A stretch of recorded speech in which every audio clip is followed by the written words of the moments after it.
Hi, welcome to my channel. My name is Hansel. I'm a travel nurse in California.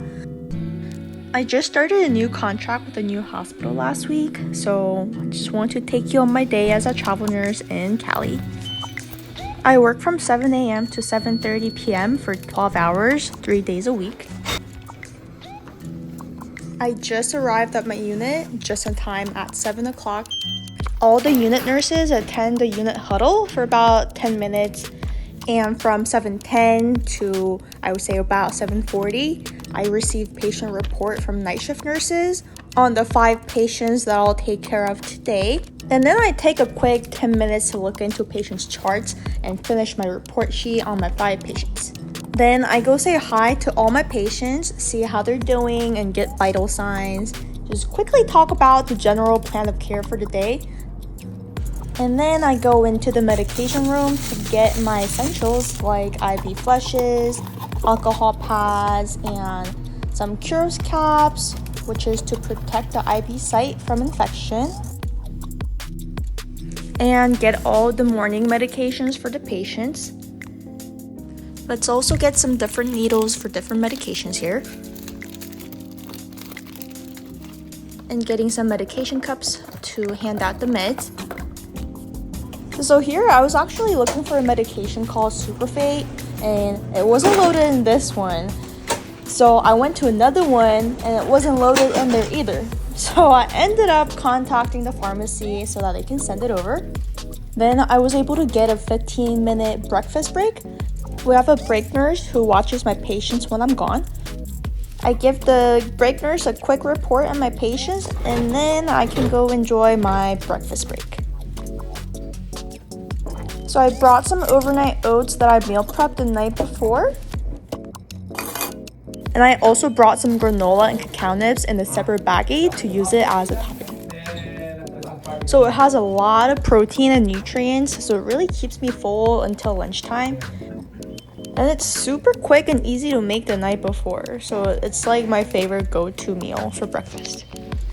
I also bring my 40-ounce Stanley cup and put electrolytes in the water to make sure I'm very hydrated throughout my shift.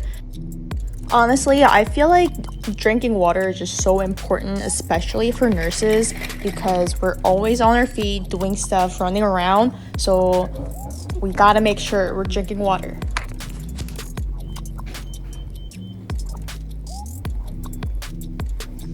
When I'm done with my break, I have to go back to check up on my patients. So one of my patients was complaining of a lot of pain, so I gave her some narcotic pain med and grabbed some heating pads to help relieve the pain. I also had a patient who was on an IV fluid and the fluid bag was running out, so I was getting a new bag to replace that. And before lunchtime, I needed to check blood sugar levels on 3 of my diabetic patients. So getting supplies to check the sugar. Some patients need insulin according to their blood sugar level before they eat, and some patients need insulin according to how much carbs they consume from the meal. So I need to check the doctor's orders carefully so that my patients can get the insulin they need. Then I came in to eat my lunch because my break nurse offered me to send me to a 30-minute lunch break. Today I brought chicken teriyaki that I meal prepped a couple days ago with some broccoli and some onions. And I honestly try not to think about work when I'm on my break because I need some time to de-stress. So I feel more refreshed when I'm back on the floor. So working a 12-hour shift can be pretty stressful mentally and physically. So I'm very, very grateful for the mandatory breaks that we get here.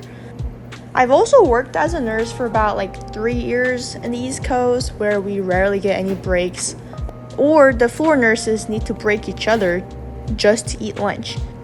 So again, I'm just very appreciative of the opportunities that we get here just to rest our feet and our brain without any worries during our breaks here in California. After lunchtime, I needed to catch up on some charting on my patients, so I was working on that for a little bit. But then my patients were pressing on call lights, so I went to go see if they needed anything. Usually when patients call, it could be from simple stuff like needing chocolate ice cream or warm blankets, but it could also be family members asking questions about plan of care Or if a patient is nauseous, so I need to get the patient an emesis bag and some nausea medication. Or it could be a patient who needs to use a restroom, then I need to assist on that according to that patient's mobility. And lots of different staff members could also be looking for you, like speech therapist, physical therapist, or maybe like a surgical resident.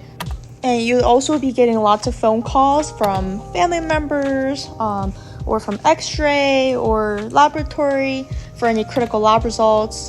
But then again, you have to always remember to chart and document in between, because unfortunately, if you don't document anything, then no one's gonna know that you did anything. Then in the afternoon, we have lots of patients getting discharged to either home or nursing facilities. So we need to get tape and gauze to take out their IV lines. I also need to print out discharge papers to give them proper education on the discharge instructions, like their follow-up appointments or medications. And along with discharging patients, I will also admit new patients. So I need to get new supplies for the new admits. And today I was getting a patient who needed a continuous morphine drip. And we have a special machine for that purpose called a PCA right here. So I needed to set up a PCA pump. Then to get ready for the new admission, I'll get the room set up by writing on the board with my name, my work phone number, the doctor's name, the plan of care, patient's diet, stuff like that. Then I'll get the bed ready by putting chucks on there, getting some extra pillows if I have to, maybe a slide sheet to help slide the patient. And get some fresh ice water, some extra cups, and some extra straws. After things kind of settle down a little bit, I'm gonna get my last 15-minute break for the day. I made some Christmas cookies with my boyfriend, so I brought some in to snack on that. I made everything from scratch, the cookies, the icing, and it tasted really good. And I also got a box of Lindor chocolates from a patient who wanted to say thank you. So I'm very grateful for this. Then by 5 p.m., I was notified that I'll be getting a transfer patient from ICU who has a flu. So I wanted to get geared up with an N95 mask and a face shield beforehand, just to get things ready. And also needed to get the room set up for this specific patient really quick and look up the patient's chart prior to getting a report from the ICU nurse who currently has the patient. And getting a quick bathroom break here.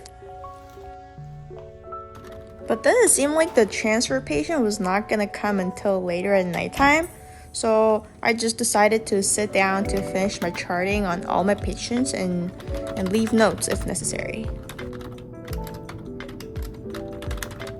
It was 6:55 p.m., almost time to go. Luckily, the end of shift wasn't crazy busy.